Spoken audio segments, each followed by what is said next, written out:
اللہ تبارک و تعالی کا کروڑہ احسان کہ جس خداوند قدوس نے ہم سب کو آج کے اس عظیم الشان اور عظیم المرتبت عظیم البرکت دن میں اپنے گھر میں آنے کی توفیق عطا فرمائی۔ پیارے اور محترم بھائیو، آج کے خطبہ جمعۃ المبارک کا موضوع ختم نبوت کی اہمیت اور حساسیت۔ مسئلہ ختم نبوت جو ہے، اس کی اہمیت کیا ہے اور اس کی حساسیت کیا ہے، آج تو لوگوں نے بڑی بے پرواہی برتی ہوئی ہے اس موضوع سے، اس مضمون سے۔ ان کے روایتی موضوع نہیں ختم ہوتے، روایتی باتیں کر کر کے تقریریں وہ کر رہے ہوتے ہیں، لوگوں کو پہلے پتہ ہوتی ہیں، لوگوں کو یاد ہوتی ہیں مولوی صاحب نے آج کیا تقریر کرنی ہے اور کہاں سے شروع کرنی ہے، کہاں تک ختم کرنی ہے۔ یہ ایک انتہائی تکلیف دہ امر ہے کہ جس چیز کی ضرورت ہو وہ نہ بیان کی جائے۔ ایسے بندہ جو ہے نا، اسے عالم تو کہہ سکتے ہیں لیکن دانا نہیں کہہ سکتے۔ فقیہ تفقہ جو ہے نا وہ اور شے ہوتی ہے۔ علم تو بندے کے پاس آ جائے لیکن اسے استعمال کا ہی پتہ نہ ہو، ہے یا نہیں؟ بندے کے پاس کپڑے دھونے والی مشین ہو، وہ اس میں آٹا گوندھنے کے لیے ڈال دے، آٹا ڈال دے، پانی ڈال دے، مشین چلا دے، تو کام خراب کرے گا نا۔ تو اسی طرح کا حساب ہے۔ ہمارے ہاں بھی لوگوں کو نہیں پتہ کہ ہم نے کیا سنانا ہے، اور عوام کو بھی نہیں پتہ ہم نے کیا سننا ہے۔ اللہ تبارک و تعالی ہمیں سمجھ عطا فرمائے۔ یہ پوری مسجد کو مسجد کہتے ہیں نا، مسجد سجدہ گاہ، یہ والی جگہ جہاں میں بیٹھا ہوں اسے محراب کہتے ہیں۔ اسے کیا کہتے ہیں؟ محراب۔ اور محراب جو ہے نا، یہ لفظ یہ حرب سے بنا ہے۔ حرب جنگ کو کہتے ہیں۔ حرب کسے کہتے ہیں؟ جنگ کو کہتے ہیں۔ یہاں پہ کھڑا امام جو ہے، یہاں پہ بیٹھا خطیب جو ہے، یہ دیکھیں منبر بھی محراب میں ہے، مصلی بھی محراب میں ہے، دونوں چیزیں محراب میں ہیں۔ کیا مطلب ہے اس کا؟ کہ امام جہاں کھڑا ہے یہ حالت جنگ میں ہے۔ کہاں کھڑا ہے؟ حالت جنگ میں ہے۔ اس نے یہاں کھڑے ہو کے اپنے لشکر کو آگاہ کرنا ہے کہ کون سا دشمن تم پر کب حملہ کرنے والا ہے، ہیں جی، فتنے کیا ہیں۔ تو اگر تو مولوی یہ بیان ہی نہ کرتا پھر اس جگہ کا نام بدل دے، محراب نہ کہے اسے، جو مرضی کہے۔ محراب کا معنی یہی ہے جو میں آپ کو بیان کر رہا ہوں، ٹھیک ہے نا۔ کریم آقا صلی اللہ علیہ وسلم کے صحابہ، بخاری شریف میں حدیث پاک ہے، آقا علیہ السلام کی شجاعت اور بہادری کو بیان کرتے ہوئے فرماتے ہیں، ایک رات کو کہیں سے آواز آ گئی مدینے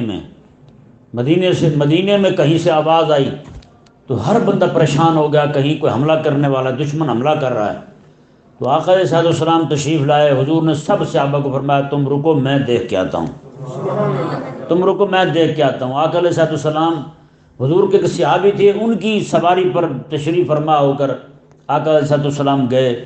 حضور نے پورے مدینے کے باہر چکر لگایا، اس طرح پورے مدینے کے باہر چکر لگایا حضور نے۔ دیکھ کے واپس تشریف لائے تو آقا علیہ السلام نے فرمایا، دو باتیں حضور نے فرمائی۔ ایک تو فرمایا کہ امن سے رہو، کوئی بھی نہیں ہے، ویسے کوئی آواز تھی۔ ایک یہ بات فرمائی حضور نے، دوسری بات یہ فرمائی، میں اس سواری کو میں نے ایسے پایا جیسے سمندر روانگی کے ساتھ چل رہا ہو۔ حضور نے اس سواری کی تعریف فرمائی، حضور کے صحابی کی سواری تھی۔ تو امام جو ہے نا، امام وہ ہوتا ہے، آقا علیہ السلام کا فرمان پتہ کیا؟ الامام جنہ، امام ڈھال ہوتا ہے۔ امام کیا ہوتا ہے؟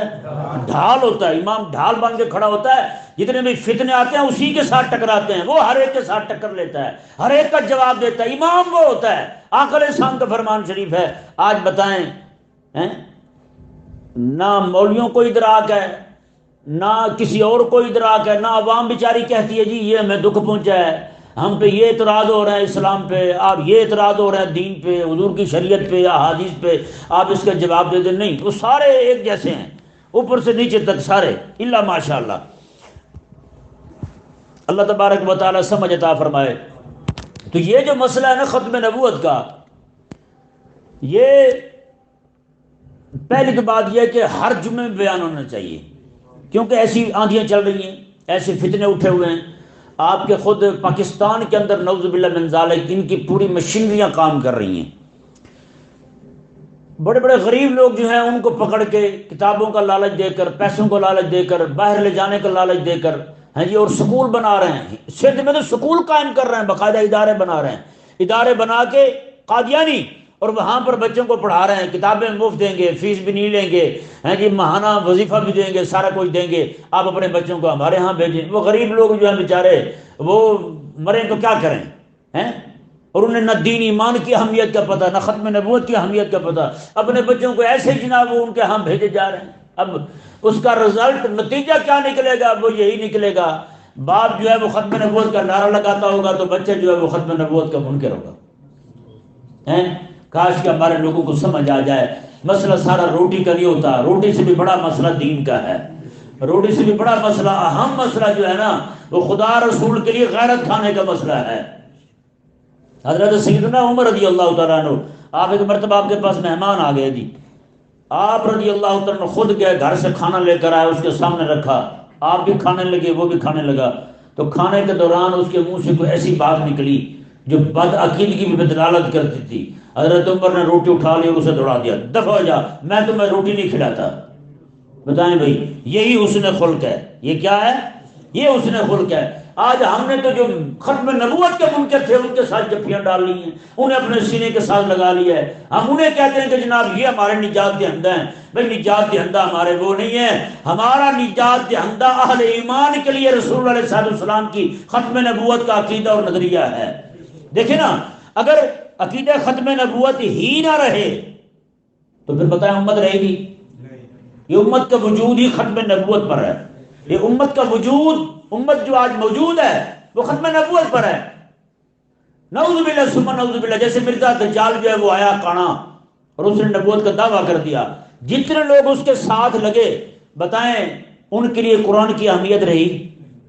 ان کے لیے رسول اللہ علیہ السلام کی اہمیت رہی؟ تو پھر دیکھ لیں یہی حال ہونا ہے ان لوگوں کا جو بھی لوگ اس عقیدے اور نظریے سے ہٹتے جا رہے ہیں۔ ایک بڑی اہم بات آپ کے سامنے رکھنا چاہتا ہوں اس عقیدے کی اہمیت کے حوالے سے۔ باقی جتنے عقائد ہیں کسی عقیدے پہ جنگ نہیں ہوئی، کسی عقیدے پہ جنگ نہیں ہوئی۔ رسول اللہ علیہ السلام کی شان برابر برا ہیں، اور صاحب حضور کے اتنے ہیں کہ سیدی شاہ عبدالعزیز مدرجن رحمہ اللہ فرماتے ہیں کہ یا صاحب الجمال و یا سید البشر، اے حسن و جمال والے آقا، ساری انسانیت کے سردار آقا، من وجہک المنیر لقد نور القمر، آپ کے چہرے کے نور سے بھیک مانگ کے چاند چمک رہا ہے، لا یمکن الثناء کما کان حقہ، آقا آپ کی شان جیسے بیان کرنے کا حق ہے وہ بیان ہو ہی نہیں سکتی۔ بس آخری بات کہتا ہوں، وہ کیا ہے؟ کس بعد از خدا بزرگ تو ہی کس ہے مختصر، آقا میرے رب کے بعد آپ سے بڑھ کر کوئی بزرگ آیا ہی نہیں ہے، آپ ہی بزرگ ہیں، بس کس ہے مختصر۔ آخری بات یہی ہے کہ آپ سے بڑا کوئی نہیں۔ بتائیں جی، تو پھر اتنی بڑی شان والے آقا، اتنے بڑے مقام والے آقا ہوں، ان کے کسی وصف پہ لڑائی نہ ہو، لڑائی بھی ہو تو حضور کے ایک وصف ختم نبوت پہ ہو۔ بتائیں بھائی، مکے میں جنگیں ہوئی، مدینے میں جنگیں ہوئی، احد ہوئی، بدر ہوئی، حنین ہوئی، باقی جنگیں 74 جنگیں کریم آقا علیہ السلام کی ظاہری حیات مبارکہ میں لڑی گئی ہیں، 74 جنگیں، جن 74 میں سے 27 جنگوں میں لجپال نبی علیہ السلام خود تشریف لے گئے، باقی میں آقا علیہ السلام نے صحابہ کرام علیہ مردوان کو روانہ فرمایا۔ اب بتائیں جی، ان ساری جگہوں میں اتنے بندے شہید نہیں ہوئے جتنے حضور کے غلام جو ہیں صرف اور صرف یمامہ کے اندر شہید ہوئے ہیں، یمامہ میں شہید ہوئے ہیں حضور کے غلام۔ ان میں 700 تو وہ صحابہ شہید ہوئے ہیں جو قرآن کے حافظ تھے، قرآن کے حافظ تھے۔ آج ہمارے لوگ قرآن پاک کو پڑھتے ہیں نا، قرآن پاک جمع شدہ اس طرح اٹھا کے بیٹھتے ہیں، ان کا ذہن پھر بھی ختم نبوت کی طرف نہیں جاتا۔ 700 صحابہ شہید ہوئے وہاں، تو حضرت سیدنا ابوبکر صدیق رضی اللہ تعالیٰ عنہ کی بارگاہ میں عرض کی گئی کہ حضور اتنے صحابہ شہید ہو گئے ہیں تو آپ جو ہے قرآن پاک کو جمع کریں، اگر اس طرح قرآن کے حافظ شہید ہوتے رہے تو قرآن پاک تو محفوظ نہیں رہے گا لوگوں کے پاس، کیا بنے گا؟ اگرچہ ذمہ رب نے لیا ہے لیکن اس ذمہ کو نبھانے کے لیے رب تبارک و تعالیٰ اپنے بندے کھڑے کرتا ہے. ہاں یہ اس سے بندے کام کرتے ہیں. تو حضرت سیدنا ابوبکر صدیق رضی اللہ تعالیٰ عنہ جو ہیں، آپ نے پھر حضرت ابی بن کعب اور دوسرے اجلہ صحابہ کو بلایا اور ان کے ساتھ مشورہ کیا، مشاورت کی، سارا کچھ کہہ کے پھر جناب قرآن پاک کو جمع کیا گیا.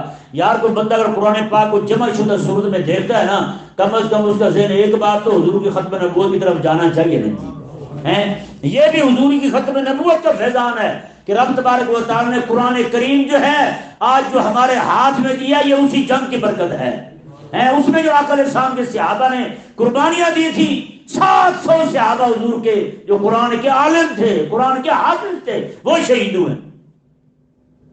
بتائیں بھائی، آج کسی سے پوچھ لینا ختم نبوت کا معنی کیا، نہیں پتا ہوتا.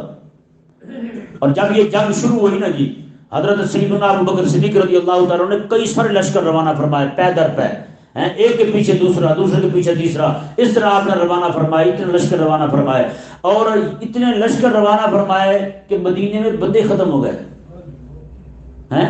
کچھ لوگوں نے آ کے حضرت سیدنا ابوبکر صدیق کو کہا، کہنے لگے کہ حضور آپ سارے بندوں کو بھیج رہے ہیں، مدینے میں کوئی نہیں رہا، یہاں پہ آ کے وہ حملہ کرتے تو پھر کیا کریں گے؟